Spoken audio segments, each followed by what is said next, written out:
Hey guys. Okay, so today I want to talk to you about first of all, I watched The Dead Files for the first time yesterday, and it was interesting. Uh, they go into residences or places of business, and because there's been paranormal activity in that place, whether it's a house or a business, and she goes in. There's a team. There's her, the young lady, the two guys. One guy's a videographer, and the other guy is a retired homicide detective from New York. And I could tell by the way he talks, he's from New York. And they go into these places, and she can feel. Well, there's been paranormal activity, and in some cases where a person in the house or multiple people in the house have seen things, witnessed things with their own eyes that are paranormal and weird, and so they go in and they tell you what's going on and what you need to do about it, so far as getting a Catholic priest in there to basically excise those demons from the premises, not just from a person. They also do it from a business or a residence. So I never talk about this, but it kind of reminded me, the show reminded me of this happening where I used to live. A couple weird things where I used to live. Bear with me. Trying to figure out. I don't know. Anyway, I don't know where it went. Anyway, so okay, I don't even know where to start. So one of the places that I lived,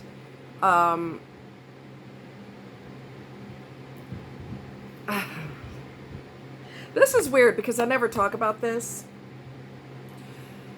So I had some friends over my house, and I had a picture on the wall above my couch. It had been sitting there minding its own business for years, or however long I lived there.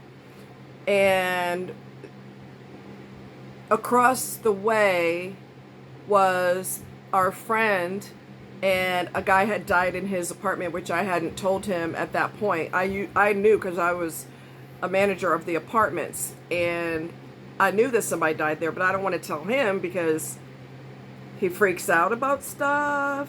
So, anyway, we were joking, we were laughing about people making jokes, like my friends were making jokes about the guy that died, and that was not the thing to do. That picture that had been sitting on the wall, minding its own business for I don't know how long, decided to tilt sideways. The frame opened up, and the picture slid out. The person who was sitting on the couch moved away in the nick of time because they heard the whoosh, because the picture slid, the frame opened up, and the picture came down. We didn't make jokes about that anymore, okay? So I eventually told my friend about it, the guy that died, and he was freaking out, which I knew he would, which is why I didn't tell him for a while. He freaked out. He goes, "Oh my God, oh my God, oh my God." And he's pacing the room, pacing the room, pacing the room. And I said, "What? What? Calm down. What?" He goes, "That explains all the weird crap that's been happening over there." I said, "What do you mean?" He said he had a lamp on it's almost like a, I don't know what you call it, but almost like I don't really know what you call it, but it's a piece of furniture, I guess it's like a wall unit, but it was short, and he had a lamp in the middle of it. That lamp would always end up on the floor, standing upright, but it would be on the floor. So this happened often. He would turn off the light in the back bedroom closet, and he'd come home from work, and the light would be on, and no one was in the house except him. And one time his daughter was spending the weekend with him because him and the wife separated and eventually got a divorce. And the daughter was spending the night there, and she woke up screaming because she said she saw a man in there. So he's keeping secrets from me. I'm keeping secrets from him. We revealed what's going on, and we're both like, what? It was weird. Real weird. And then where I used to live, that house had been built in the 1800s. I didn't know that at the time. I know that there were a couple of weird incidents, I should say, that happened, and I didn't know what was going on. And I started to go to the library to research it, and I said, you know what, maybe I don't want to know.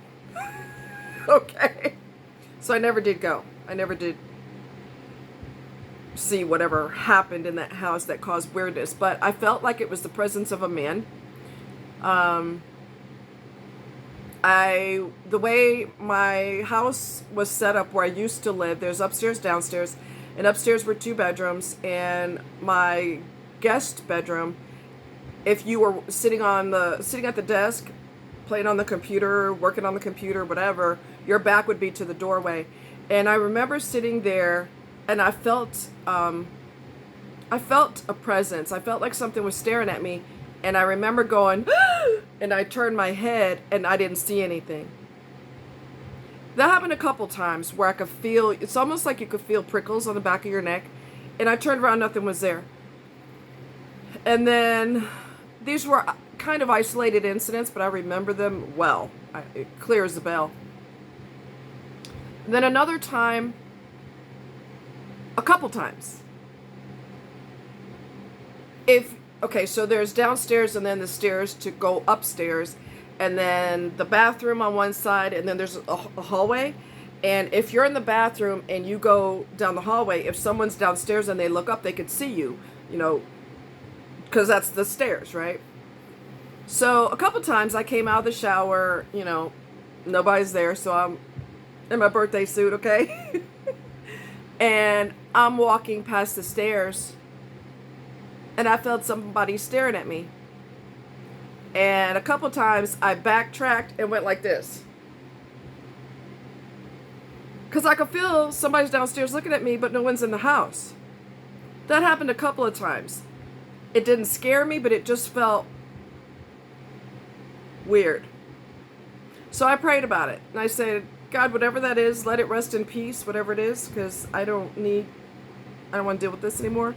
I felt it was the presence of a man. And I also got the impression that he could be back from, who knows what era, like 1900s, I don't really know, but I felt like he wasn't of this era, if that makes sense. And last night I was watching the show. I never watched it before. It was my first time, and I was just tripping because, by the way, when I prayed, nothing else happened. I didn't feel any more presence or anything like that. I did have a good presence when, not really a presence, but a good thing happened when I was still living at that house. I lived there for 13 years, and I had a hooked rug on the wall. I had made it. It was violets in the middle and an off-white background with purple and green half circles and decorative border, basically. And off-white yarn in between the border, decorative border. And so when my grandpa died, I prayed and I said, God, can you let Grandpa know that I love him, and can you show me a sign? Not that I don't believe you that you would tell him, but I'd like to see something, a sign. So one day I was on the phone, I'm just laying on my futon thing, and I'm looking up at it, and I just started smiling because in between the half circles was a perfect cross. So that off-white yarn had made a perfect cross. So I told my coworker, I was working at an insurance company at the time, and I told her, and I said, I want to show you this because I don't think it's my imagination, but I want to see if you notice it too. So when you get off work, you want to come to my house. And she was like, yeah, I could do that. So we went to my house obviously the next evening we both went to my house, and I said, do you see the cross? And she said, yeah, I do. It's right there. Clear as a bell, she saw it. Like, boom, right there. And I just started smiling. I'm like, okay, I just want to make sure I'm not losing my mind. I'm not seeing things. Where I used to live in Baltimore, I was running bath water, and I shut the door to keep the heat in the bathroom from the bath, and the door ended up locked. I don't know how, but it ended up locked, and I was freaking out because the water is getting higher and higher and higher, and the higher the water gets in the bathtub, the quieter it gets, right? Now I'm freaking out, and myself and my ex, we were still together at the time. We're using driver's license, butter knives. We're using, whatever cards we could find to get in there and jimmy the door. Well, we jimmied it in the nick of time. In the nick of time. Another time, I was in Biloxi, Mississippi, and I was locked in the bathroom for a long time. And he was at technical school. He was in the Air Force, and I'm locked in the bathroom. I shut the door, use the bathroom, and I can't get out.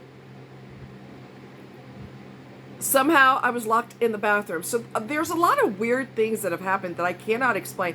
I end up freaking out, and I end up using my fingers and my nails to pull the frame off so that I could get the part that goes inside to shut the door. I pulled the frame off and managed to get out that way. But it was weird as hell. Like, why is that even happening? It was weird. So bottom line is, you don't know what the history is of the place that you live. You don't know what happened there. You don't know what happened there. You just don't. The house that's the big deal with the Amityville horror in New York, upstate New York, they make a big horror thing out of that, and the house is haunted and all this. Well, it could very well be haunted because the person who lived there killed his entire family. If I'm not mistaken, I think he killed his whole family. So yeah, there's weird, and the house is also built on Indian burial grounds, which is extremely disrespectful, right? So yeah, it could very well be haunted. Weird things happening there. Not just, legend, so to speak. I said, when I saw what really happened there, that the family was killed, I'm like, well, no wonder they're having issues over there. No wonder. And then you put the house on burial ground, which is sacred. That explains everything. Okay? So the show last night messed my mind up because you guys know I've traveled outside the country before, and I've been to Jamaica. I've been to Montego Bay, Jamaica. And then they showed the building. I'm watching the show, and they showed the building, and I said, I've been there. I've been there. That's Rose Hall. Sure enough, it was Rose Hall. It's in Jamaica, and there's so much BS tied to it. We're going to bust the truth today. We're going to get the truth wide open today. Let's just, go to the truth instead of this cockamamie BS. Anyway, so it's a tourist attraction, right? So this rich lady lived there, supposedly, and she was wicked and vicious and was married 3 times and killed all 3 of her husbands, and she would kill infants, and she would use their skulls as goblets to drink from. All of that is hogwash. But the Jamaicans make a lot of money off of it because that house is a tourist attraction. Well, the truth came out yesterday. Okay. And the rich lady that lived there, she supposedly had bear traps. That could be true because that was used to be a slave plantation, and she put bear traps out on the property. And they're in a museum. They're in that Rose Hall in the basement part. There's these huge bear traps. Jamaica doesn't have any bears, so she would hide them on the property. So if slaves escaped, they get caught in there, then unless that's hogwash too, but I did see the traps. Um, Supposedly she was, you know, murdered, and that's her body that's buried on the property in a coffin, and you know, whatever. That's not true. None of that's true. Now, there was a rich lady that did live there. She did have a lot of power, which is really unusual because back in those days, women were not allowed to have that much money and women were not allowed to have that much property. But for some reason, she skirted the law and she managed to be super successful, and she ran the plantation. There's two women that have this, Annie Porter. I don't have my thing to check it out, but two women of similar name or same name, but they're two different women. One of them possibly killed her husband, murdered her husband, possibly. And they're not. Neither one of the women are buried on the property. There is a tomb, above ground tomb there, but neither one of those women are buried there because the show came up. They did research. They talked to a historian, and the historian said that's not the lady that supposedly killed all her husbands. That's not her body there. He said no. She said he. I can't remember if it was a guy or lady. No, because here's the proof of where they're buried, and it's a actual legal document of who you are, when you died, when you were buried there, you know, the time of your birth and the time of your death. That's all recorded on legal documents. So that's not her body. That's on the property, and the other lady that has a similar name or same name. The show was asking, well, is that her body? And they're like, no, because here's records of where she was actually born. Here's their pictures, and here's where they were actually born with the same information, where they were born, well, where they died, you know what I mean? The year they were born, the year they died, they were buried here. This is when they died and all this. So it's legal records and documentation of those women, and none of it is the huge nonsense about this woman killed her 3 husbands and all this, and it's just nonsense. However, the guy who owns it, there's a white guy whose dad has a lot of money. He started working on renovating the house, and he got ill or something like that. He might have passed away, I think. And so the son took over Rose Hall, and they turned it into like a touristy, you know, they continue the tourism and this and that. And when the lady came there, let's call her Amy because I don't remember her name. When Amy came there, she said she feels spirits, and she feels if they are not resting, they didn't rest well, you know, when the person died, she can feel what happened there. And she said, you have demonic forces that are in your back, on your property. This is what they look like, and they're protecting the dead. And the reenactments that you do here at night, they don't like that. They feel that's disrespectful because one of them grabbed or pushed the daughter, and so the dad was like, the son of the guy who died, he was like, oh no, that's the last straw. We got to get to the bottom. Well, it is haunted. The property is haunted. I have visited there. I was part of the tour, you know, visited with other people that were touring it. I never felt any unusual entities or anything like that.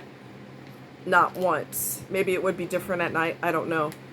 But, yeah, the legend that's tied to it, none of that's true. None of that is true. But the legend will continue because it's making money for Jamaicans, so whatever. It's called Rose Hall. Yeah.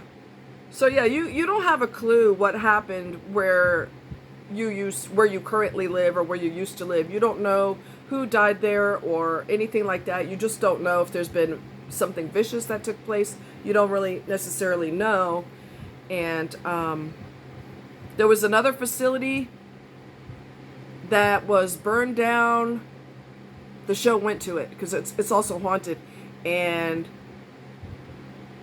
the people that work there, the owner and employees, have seen with their own eyes paranormal activity, and they called the show because they're like, we need to get rid of this force, that whatever is here, because this is really bad. And the owner's like, my customers have been touched. I've seen, we've seen weird things. One lady that worked there, she pushed the chair in, she was trying to, and it slid under the thing by itself. And it's a heavy chair, so she did not do it. She just put her hand on the back of the chair, and it slid under the bar by itself. Not by itself, but some kind of force. One lady worked there, and Amy, like I said, we'll call her Amy because I can't remember her name. She doesn't compare notes with the dude that's ex-homicide. She don't talk to him. She does her own, what she feels. She reports to him at the conclusion of the show. So they don't compare notes or anything. They don't discuss anything. And they cover up pictures because that could influence her decision or her feeling or whatever. So they cover up all the pictures, and she can feel whatever has happened in that place. And whether someone's died there, they lost their life there, and other violent means, she knows all of that because she can feel it. And it's just an interesting show. It's called Dead Files. The house that was remodeled, it's like a bar bar upstairs, downstairs, can't remember. And then there's quarters upstairs, so if you want to stay there, you can. Like 6 rooms, or I can't remember how many rooms, but you could stay there overnight if you want to. And she's seen a guy in the window upstairs, one of the girls that work there, and she's seen him, and she described him to an artist, and an artist showed her the picture. The picture is she said, yes, that's him. The picture is of a guy who took a lady's life. Let's see. Well, he sexually assaulted her on the property and stabbed her or something. She might have died. I'm trying to remember because so much happened. When Amy got there, she said, I'm sensing, nobody told her this, I'm sensing this is not, there was a fire. I don't know if the fire is here in this building or if it's in another building, but I know there was a fire. There was a fire. She didn't know that. She didn't do her research prior. She could feel it. She said, I'm sensing a fire, and a woman was assaulted. She was sexually assaulted, and she was viciously attacked. And I see a woman being dragged across the floor. And I also see a negative force that's kicking the floor. He likes to kick the floor, and he likes to move along the walls and along the floor. And the owner has witnessed like a black, not really smoke, but like a black something going across the floor. He's seen that. And what else? People are scared to go there, and he doesn't want to shut his business down because it's haunted.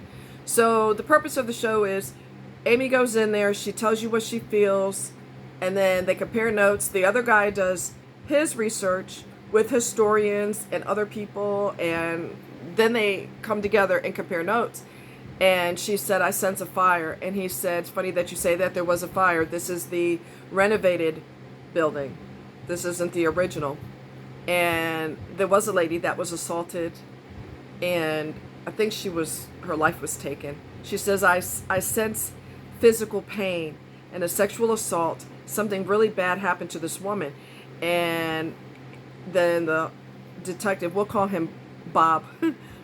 Bob showed her, this is the guy that did that to this woman. Oh, she survived. My bad. She did survive. But the police found out that this guy was involved, and he went to prison for 29 years. There's also a strong possibility that he's a bad guy, a real bad guy, okay?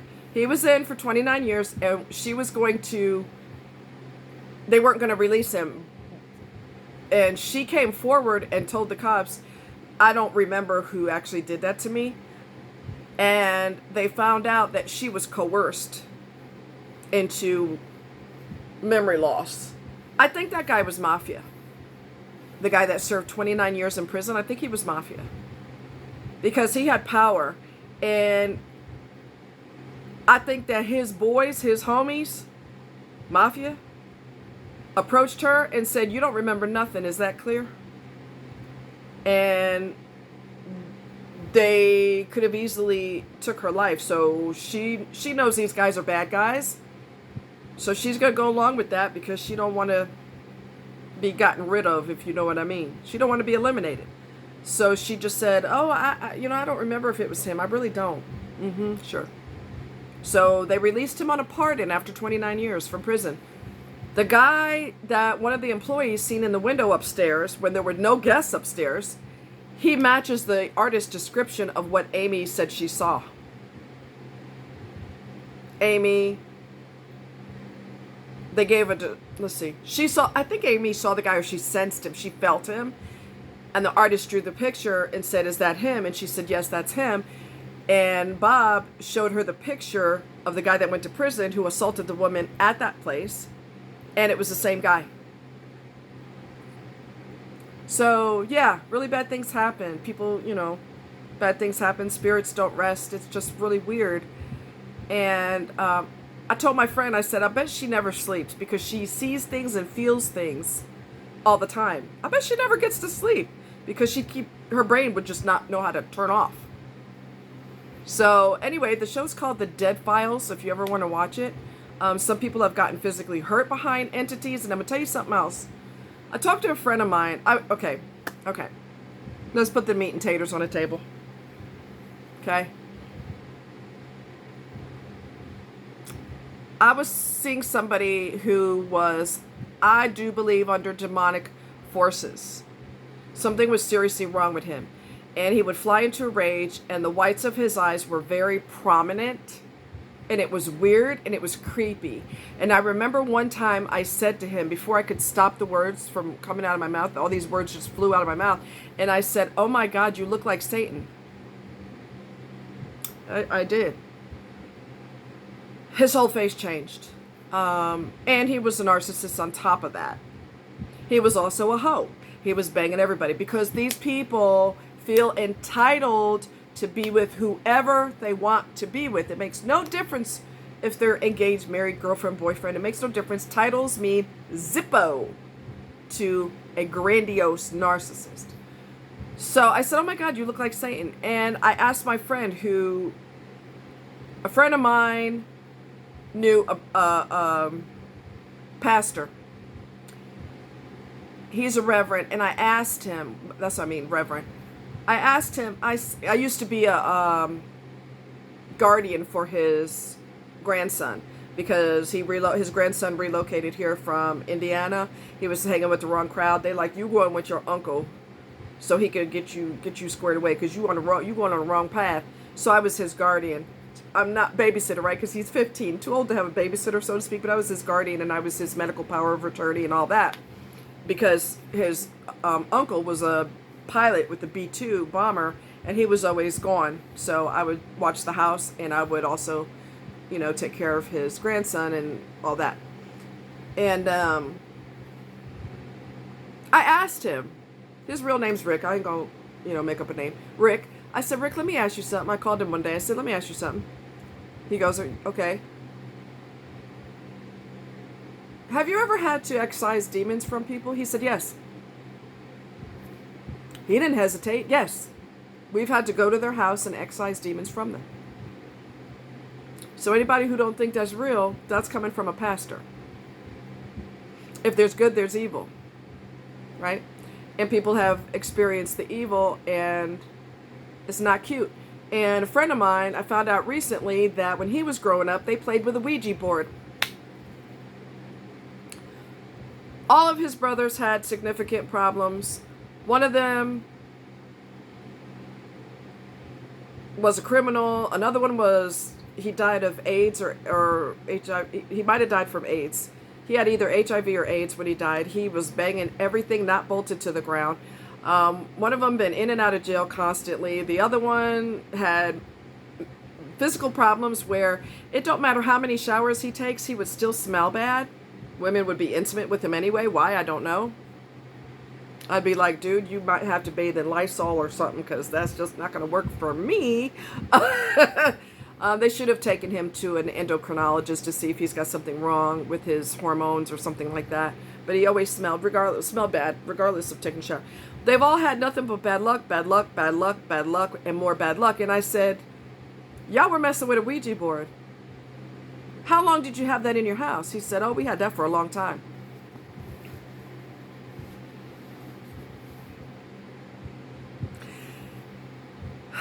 Those are not the things you want to play with. You don't want to do that. You don't want to invite demons into your life. All of them had nothing but bad luck and were doing horrific things that they had no business doing. And they weren't afraid of their parents. Because if you were scared of your parents, you wouldn't have did half of the crap you did, because you know you'd be eliminated by your parents and dismembered, drawn and quartered by your parents. Okay?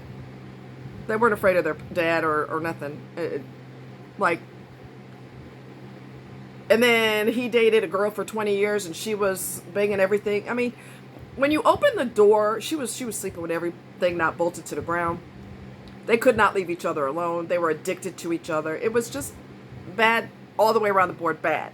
I said, you don't open the door and invite things like that into your home or into your life. You don't mess with that. You don't. Lord. So one more thing and then I gotta go. When I was married to the second one, malignant narcissist, we had a physical tussle one time. He came home from being on the road. He had a guy with him and we had a physical tussle. We were shoving each other, going at each other. We had never ever had a physical confrontation before. Come to find out, they had went to Louisiana. Chuck started messing with this girl from Louisiana who's into voodoo and all that other crap, and she gave him some beads. He brought those beads into my home. I am a Christian. I believe in God. He's the boss. You bring demonic forces in my home? I said, you tell Chuck, I don't remember where, me and him were in the car, me and my ex were in the car. I said, when you see Chuck, you tell him to get that shit out of my house immediately. Today. So he took those beads to the parking lot down the street and he crushed them. Don't be bringing that crap in my damn house. Are you insane? You don't do that. Don't open the door and invite things into your home that don't belong there. Because you'll pay for that. I didn't know he had beads. I'm glad that my ex told me. We were still together at the time. I said, you tell Chuck to get rid of those immediately, right now. You have him destroy those. And he did. And we never had a physical tussle since then. Verbal, yes. Physical, no. Don't open the door to evil. Don't do it. Okay? Love you guys. Take care. Bye.